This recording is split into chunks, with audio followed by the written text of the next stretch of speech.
नमस्कार माय to family. तर म्हाडा करणार अंधेरी PMGP वसाहतीचा पुनर्विकास. विकासकांनी पाठ फिरवल्याने म्हाडाचा निर्णय. तर आता अंधेरीतही म्हाडाची घरे.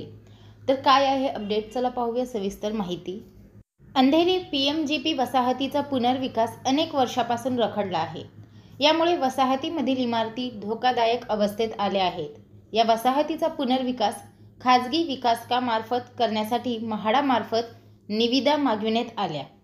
मात्र निविदा प्रक्रियेकडे विकासकांनी पाठ फिरविल्याने या वसाहतीचा पुनर्विकास स्वतःच करण्याचे म्हाडाने ठरवले आहे. त्यानुसार वास्तू विशारदाची नेमणूक करण्याची तयारी सुरू केली आहे. अंधेरी पूर्वेला PMGP वसाहत असून येथे 17 इमारती आहेत. या इमारतीमध्ये 986 रहिवासी वास्तव्य करत आहेत. या इमारती जीर्ण झाल्या आहेत. गेली 16 वर्षापासून हा प्रकल्प रखडल्याने गृहनिर्माण विभागातील अधिकाऱ्यांनी विकासक आर्थिक सक्षम नसल्याचा ठपका ठेवला होता.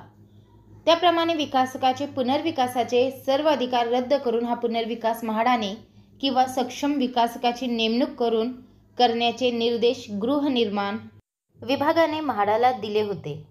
या वसाहतीचा पुनर्विकास करण्यासाठी म्हाडाकडे निधी नसल्याने पुनर्विकास रखडला होता. अखेर म्हाडाच्या मुंबई मंडळाच्या अधिकाऱ्यांनी यावर तोडगा काढला. कन्स्ट्रक्शन अँड डेव्हलपमेंट एजन्सीमार्फत पुनर्विकास करण्याचा निर्णय घेत यासाठी 2 वेळा निविदा मागवल्या. मात्र विकासकांकडून प्रतिसाद न मिळाल्याने अखेर म्हाडाने स्वतःच हा प्रकल्प पूर्ण करण्याचे ठरवले.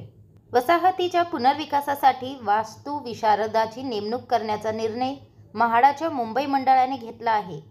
अंधेरी पूर्वेला इमारतीच्या उंचीवर निर्बंध असल्याने या ठिकाणी 16 मजली इमारती उभारून यामधून म्हाडाला विक्री करण्यासाठी अधिकाधिक घरे मिळविण्याचा मंडळाचा प्रयत्न असल्याचे म्हाडातील वरिष्ठ अधिकाऱ्यांनी सांगितले. तर या पुनर्विकासातून म्हाडाला सुद्धा घरे मिळणार आहेत, जी की त्यांना सोडतीत समाविष्ट करता येतील. त्याच्यामुळे आता अंधेरीतही म्हाडाची घरे. तर हीच अपडेट मला आपल्यापर्यंत पोहोचवायची होती. व्हिडिओ पाहिल्याबद्दल धन्यवाद. आपल्या सर्वांचे